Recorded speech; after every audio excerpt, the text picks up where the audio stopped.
Everybody set up good? Okay. Well, first off, welcome over to Manley Fieldhouse here. Looking forward to this next game. Looking forward to honoring Coach Mack. For me, it's a very humbling opportunity to have him back in the Dome with his family and, go out there and attack Wake Forest, try to get that victory for Coach Mack. Secondly, we have an orange out. We're ready to tee it up with Wake Forest, first ACC game of the year, I think, across the board. So for us, looking forward to getting after them here Saturday. And with that, any questions? No questions. I think we last talked to you Tuesday, but how has Eric kind of continued to do getting those first team reps, and how does the offense maybe look as a whole with him in there? Yeah, I think the whole team, we're ready to play. We've had a good week of work. Eric's done a nice job. Everybody's done a nice job rallying around Eric and what he's doing, but he's ready to go. He's ready to go. Steve and then Mark. Coach, we saw Phillips sit out the second half of the opener against Rhode Island. Any update on his status? Will we see him tomorrow? Well, we're going to release any injury updates will be upgraded after practice today per ACC policy, so we'll just stick to that policy, and that'll be out here later tonight.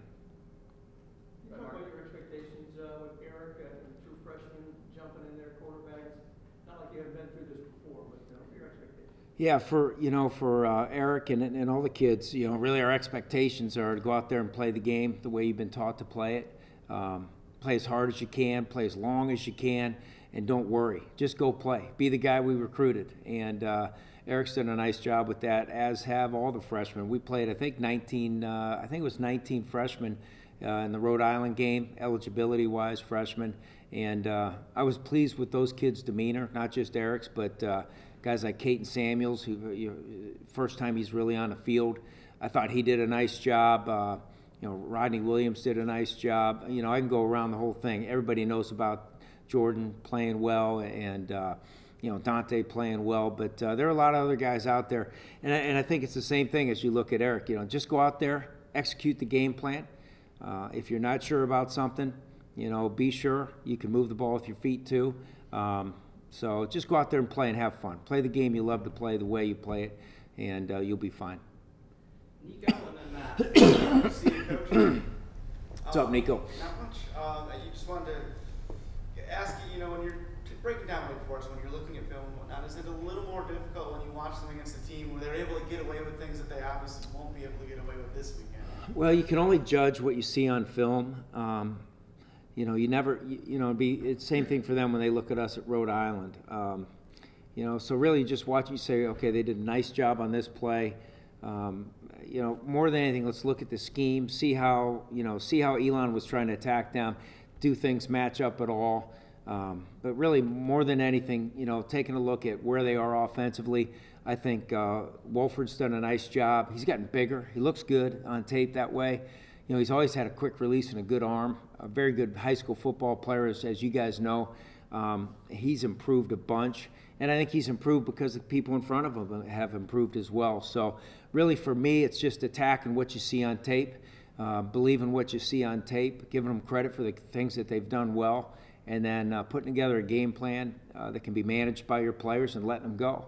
It's really as simple as that for us. Matt and then Sam. I know you were telling us kind of how astute Eric was watching practice. Was that on his official that time you were telling us about on Tuesday, and was there more than one time he came up to campus?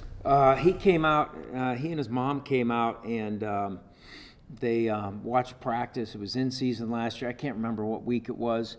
And, they came to practice. They watched it from behind. They did he did a nice job being locked into the practice.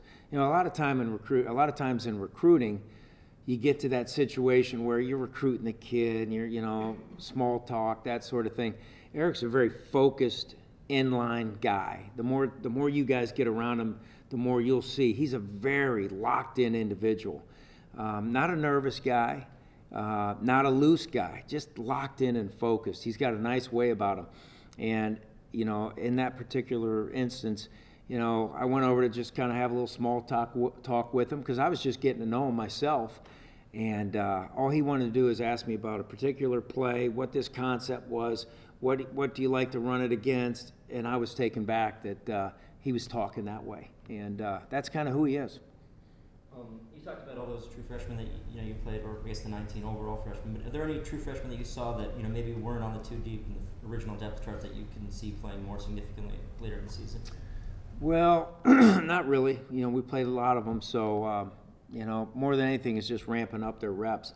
Not a lot of reps on tape on defense. Coach Bola had those guys playing hard.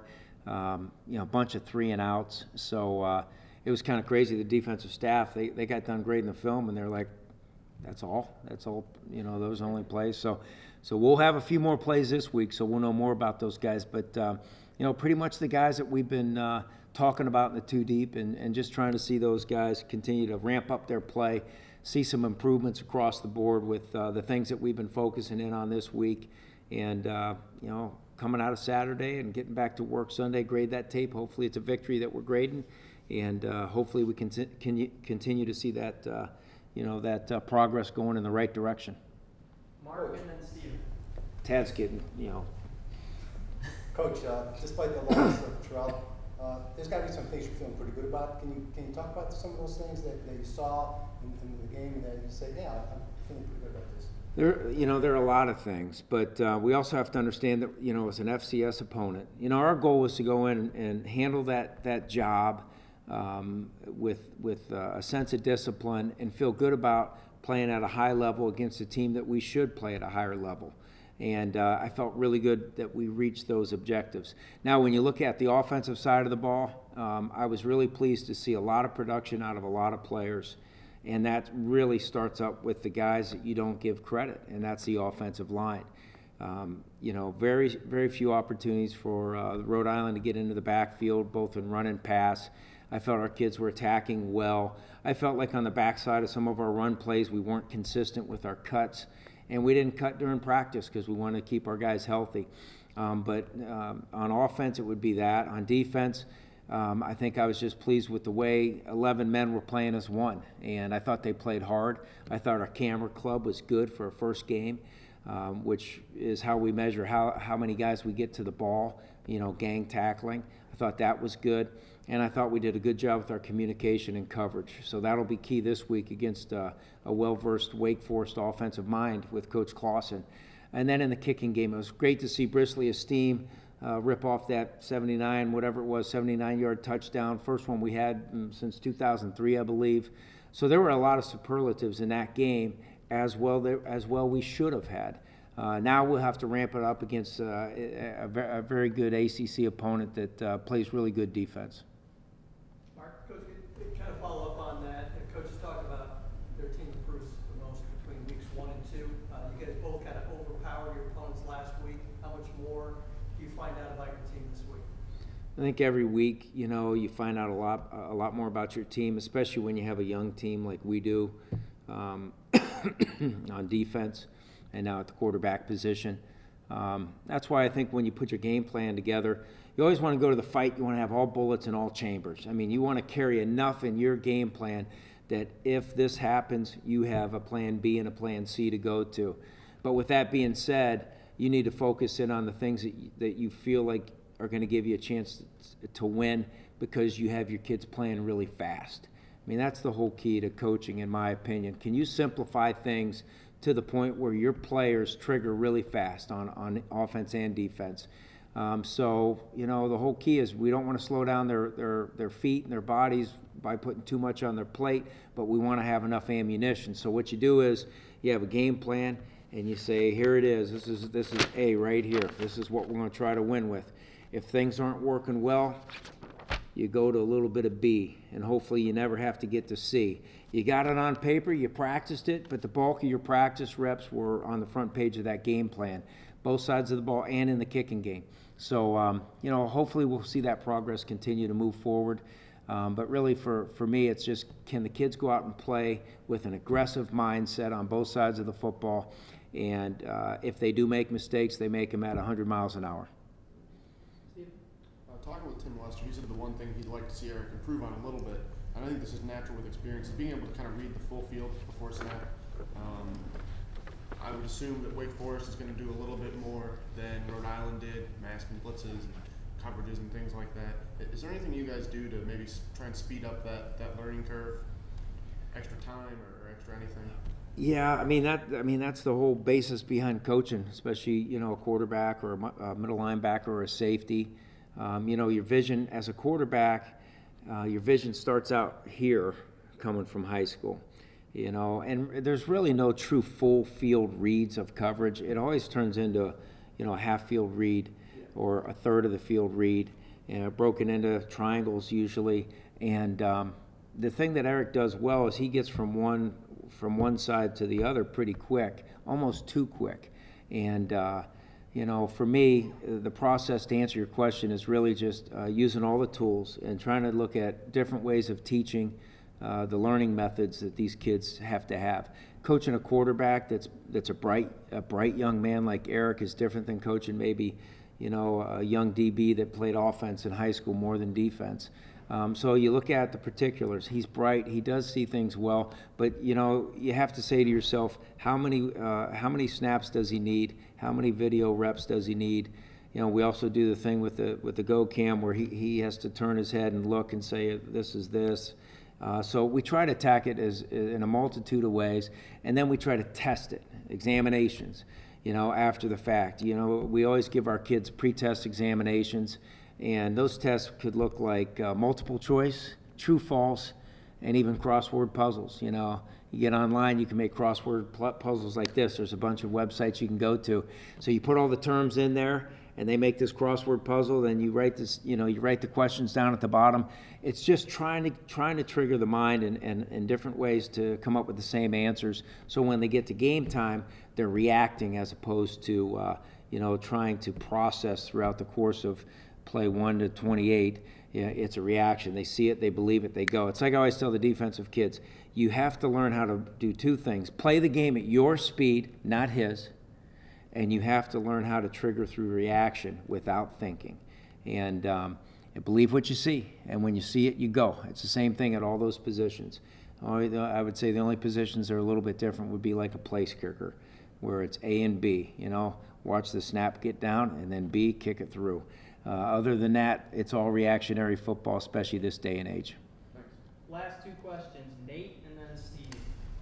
So this is on the opposite end of the spectrum of that question, but I guess there were some pretty astute observers that noticed you ditched the visor last week.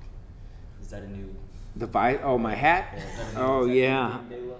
Well, I don't think too much about those things. So here's how it went down, since you asked. So I was at practice early in summer camp and had a headache after practice. And it was a 2-a-day, went back in, came out for second practice. I said, I have a headache. I'm not wearing this hat today. And I felt good after practice. So the next day I said, felt good yesterday without a visor on, so I'm not going to wear a visor today. And you stacked up the days, and I felt pretty good about not wearing it anymore. So I don't know. I don't know if I'll ever put one on again or not. So, but felt good without it. A hard question to follow up. Coach, Tim Lester was talking earlier in the week about the fact that last year when Terrell Hunt went down, it was compounded by the fact there was injuries across the board. Up front, no Grizzly, no Ashton for a lot of the season.